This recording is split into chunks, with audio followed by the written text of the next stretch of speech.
আশা করি তোমরা সবাই ভালোই আছো। আজকে আবার একটি নতুন ভিডিও নিয়ে তোমাদের সামনে চলে এলাম। আমি আজকের করব ক্লাস 6-এর গণিত প্রভা থেকে বর্গমূল 18 অধ্যায় 18 বর্গমূল, কোষে দেখি 18.3, পৃষ্ঠা নম্বর কত 217। তাহলে 217 দেখো, আমরা পৃষ্ঠা নম্বর 217 এই যে কোষে দেখি 18.3 গত ক্লাসে 5-এর দাগ পর্যন্ত করেছি। ভিডিওটি নিশ্চয়ই তোমরা দেখেছো এবং ভালো লেগেছে। আর যদি দেখে না থাকো তাহলে ভিডিওর ডেসক্রিপশান বক্সে লিঙ্ক দিয়ে দেবো, সেখান থেকে তোমরা দেখে নিতে পারো। আজকের 6 থেকে কয়েকটা অঙ্ক করব। ভিডিওটি দেখার সময় অবশ্যই ক্লাসের অঙ্ক বইটি হাতের কাছে রাখবে, তাতে ভিডিওটি দেখার তোমাদের সুবিধা হবে। তাহলে প্রথমে 6-এর দাগে কি বলেছে দেখো, 4 অঙ্কের ক্ষুদ্রতম পূর্ণবর্গ সংখ্যা খুঁজি। তাহলে 4 অঙ্কের ক্ষুদ্রতম পূর্ণবর্গ সংখ্যা খুঁজি, এটা 6। তাহলে প্রথমে দেখো আমরা 4 অঙ্কের ক্ষুদ্রতম সংখ্যা লিখি। তাহলে এটা 4 অঙ্কের ক্ষুদ্রতম সংখ্যা। তাহলে এবার এই 4 অঙ্কের ক্ষুদ্রতম সংখ্যাকে যদি আমরা বর্গমূল করি, এই একটি জোড় আছে, এই একটি জোড় আছে। তাহলে দেখো এই একটি জোড় আছে, এই একটি জোড় আছে, তাহলে এটি 10, 10-এর কাছাকাছি কি আছে 3। তাহলে 3 3 9 দিলাম, তার 10 থেকে 9 গেলে 1 0 0। এবার 3-এর দ্বিগুণ 6, এবার 1-এ দিলে 2-এ দিলে বড় হয়ে যাবে, 1-এ দিলে, তাহলে 1-এ দিলে কত 61। 10 থেকে 1 গেলে 9, 9 থেকে 6 গেলে 3। তাহলে দেখো 1000 থেকে আমরা যদি 39 বাদ দিই, 10 থেকে 9 গেলে 1, 9 থেকে 3 গেলে 6, 9 961। কিন্তু এটা বৃহত্তম সংখ্যা আবার 3 অঙ্কের, এটা বৃহত্তম সংখ্যা আবার 3 অঙ্কের। আমাদের বলেছে কি 4 অঙ্কের ক্ষুদ্রতম পূর্ণবর্গ সংখ্যা। তাহলে দেখো 31-এর পরের সংখ্যা কি 32। তাহলে 32-এর যদি আমরা বর্গ করি, 2 2 4, 2 3 6, 3 2 6, 3 3 9। তাহলে 4 6 6 12 2 9 কে 10, হ্যাঁ পেয়ে গেছি আমরা। তাহলে সংখ্যাটি কত পেলাম আমরা 1024। দেখো তাহলে এটা ক্ষুদ্রতম পূর্ণবর্গ সংখ্যা কার কাছাকাছি না 4 অঙ্কের ক্ষুদ্রতম সংখ্যার কাছাকাছি। তাহলে 4 অঙ্কের ক্ষুদ্রতম পূর্ণবর্গ সংখ্যা, এর মাঝে আর সংখ্যা নেই। 31-এর বর্গ তো 961 হয়েছে, তারপরের সংখ্যাটা 32, 32-এর বর্গ 1024 হয়েছে। তাহলে এর মাঝে আর কোনো কিন্তু বর্গ সংখ্যা নেই। অতএব 4 অঙ্কের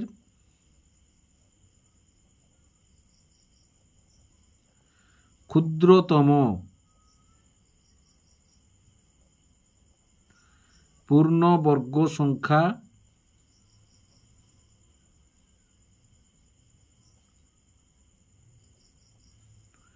1024।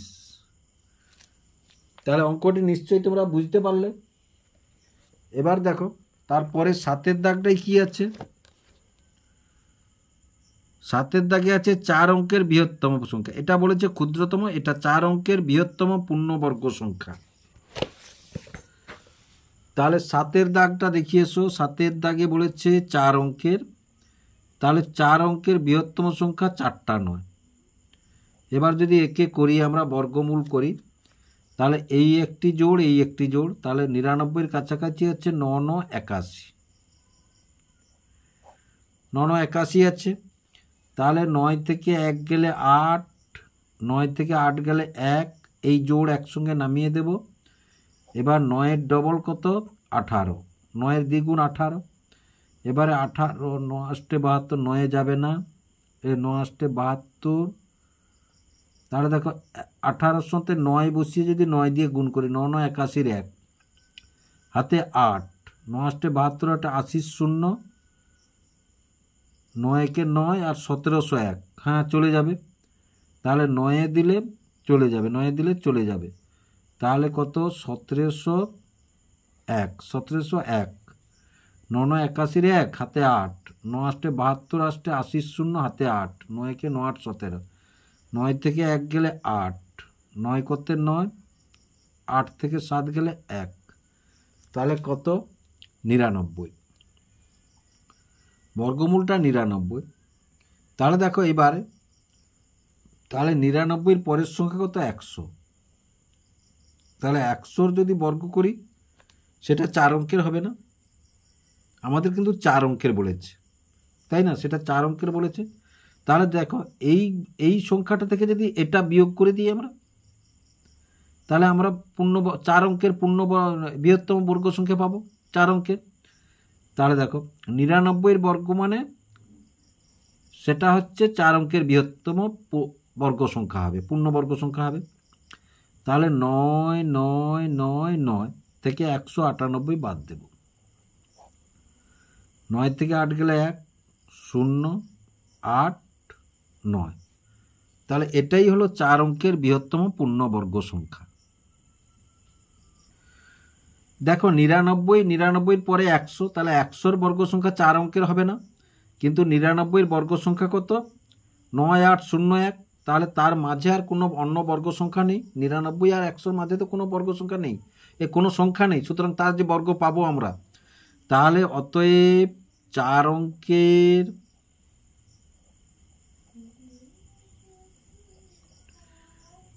অঙ্কের বৃহত্তম পূর্ণবর্গ সংখ্যা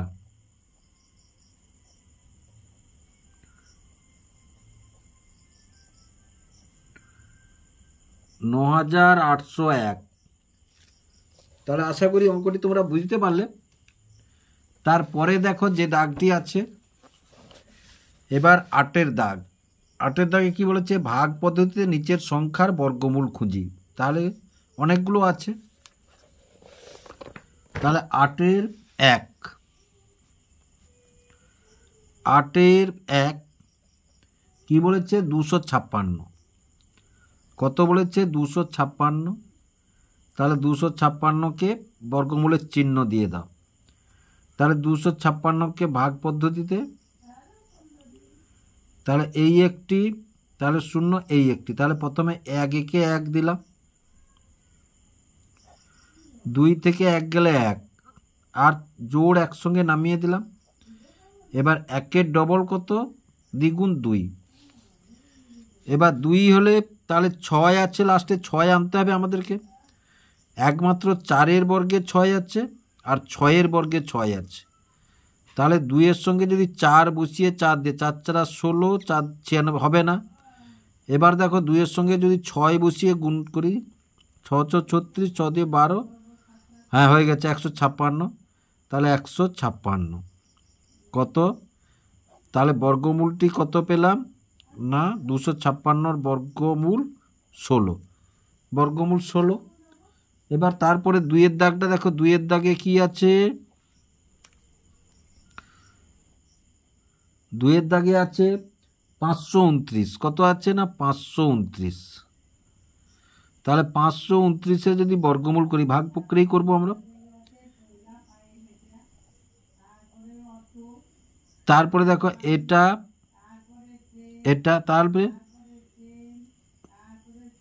তারপরে 2 2 এ 4, 5 থেকে 4 গেলে 1 2 9। এবার 2-এর দ্বিগুণ হচ্ছে 4। এবার শেষে 9 আছে, 9 আছে মানে হয় 7-এ 7 আনতে হবে, নাহলে 3 আনতে হবে। প্রথমে 3 দিয়ে দেখি, তাহলে 3 3 9, 3 হ্যাঁ 3-এ হয়ে গেছে, তাহলে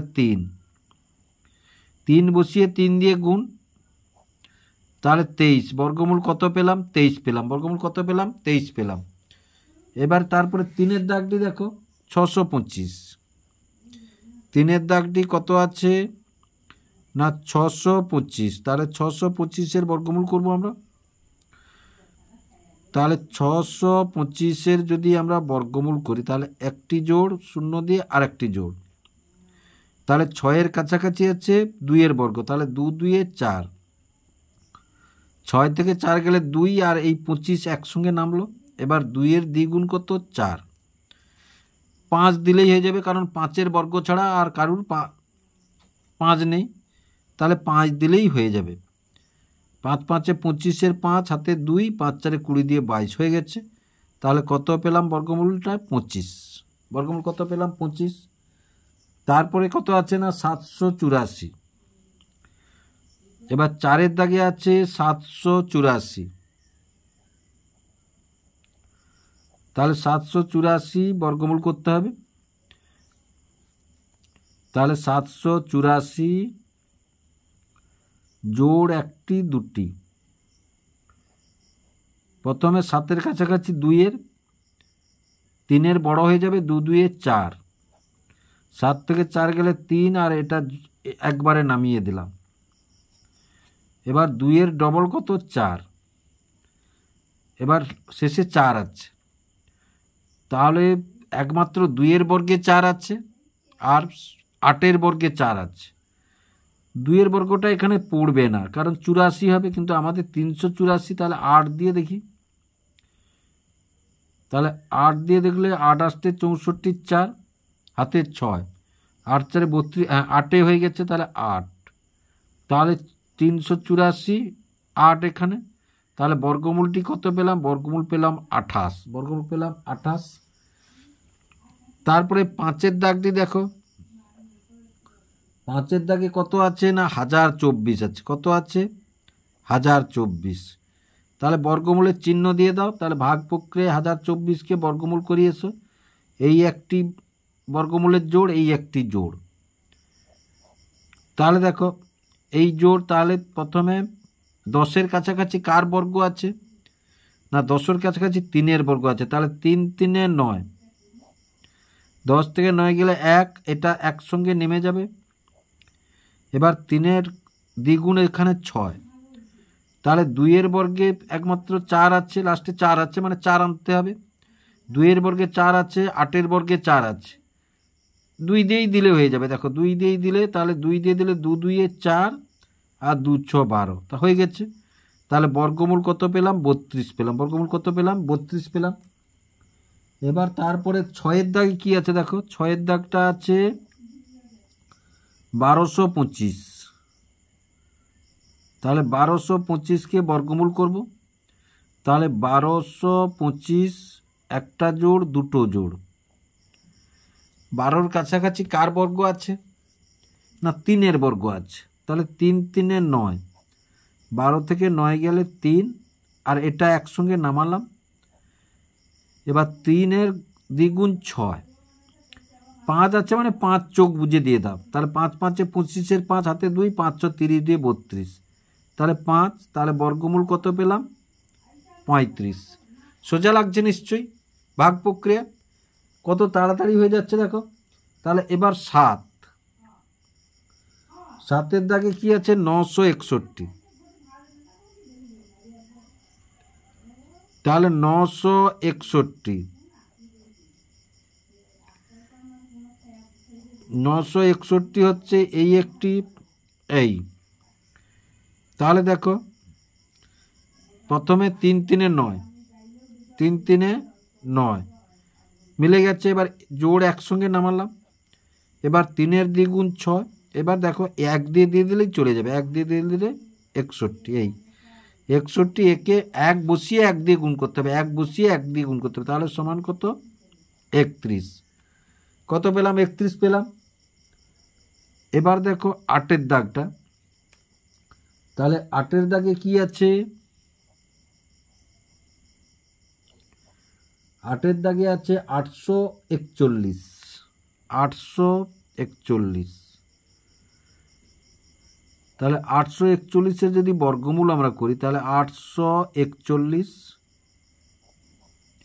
এই একটি জোড়, এই একটি, তাহলে 2 2 4, 3 3 9, না 2 2 4ই যাবে, 3 3 9 বড় হয়ে যাবে 4, তাহলে 8 থেকে 4 গেলে 4, আর এটা একসঙ্গে নামিয়ে দিলাম। এবার 2-এর ডবল কত? 4, 1 আছে লাস্টে, মানে হয় 1 দিয়ে করতে হবে, না 9-এর বর্গে 81-র 1 পাবো। 1 দিয়ে তো যাবেই না, বুঝে নিয়েছি। তাহলে 9 বসিয়ে 9 দিয়ে গুণ, 9 9 81-র 1 হাতে 8, 9 4 36 আসতে 44, হ্যাঁ মিলে গেছে, তাহলে 9, তাহলে 4 4 1, আর এখানে 9, তাহলে বর্গমূল কত পেলাম? বর্গমূল পেলাম 9। বর্গমূল পেলাম কত? না 9। তাহলে 8 হয়ে গেছে। এবার 9-এর দাগটি দেখো।